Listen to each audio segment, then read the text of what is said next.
Hello, everybody, and welcome back to another special edition of a Radio Chat. Today, we have a distinguished guest joining us from the real estate development industry. And I couldn't be more excited to explore the unique perspective and insights he'll be sharing with us.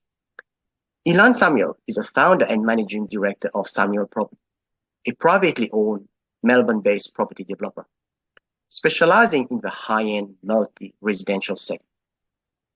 In over 15 years, the company has emerged as one of Melbourne's progressive new contributors to the contemporary residential landscape.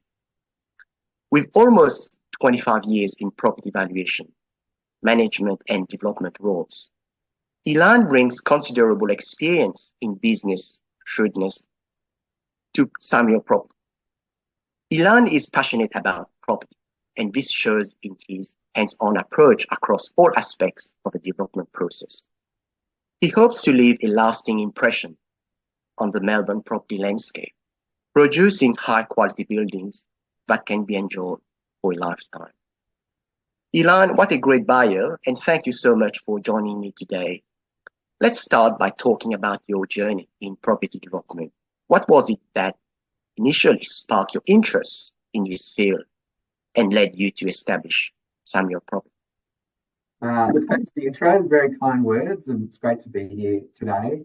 I sort of grew up actually the son of a developer. So, my Saturday mornings were often going around to site visits with my father and checking in on progress of his projects. And I guess that sort of left a lasting impression with me. So as I was coming to the end of my high school and working out what I wanted to do at university, I knew I wanted to be involved in property in some capacity.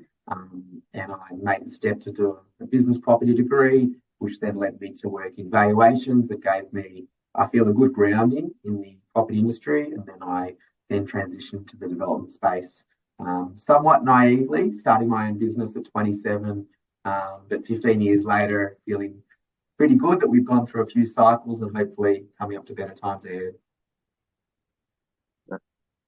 So, if we refer back to the theme of a retro board game, which is linked to this podcast, if you were to explain to a 12-year-old kid, what do you do in very simple terms, what would it be? I'd say we problem solve. I think, no two developments are the same. And I think a lot of what we do in property development is just day-to-day problem solving through using the knowledge that we learn from experience. And a lot of it is really just comes down to communication and understanding how to move what might be an insurmountable task. Development is not acquisition, town planning, construction, sales, settlements. There's a lot more to it than that. There's might be 1,000 micro tasks, if not more. And so from my end, every day, myself, my team, we focus on problem solving those tasks to move from one stage to the next.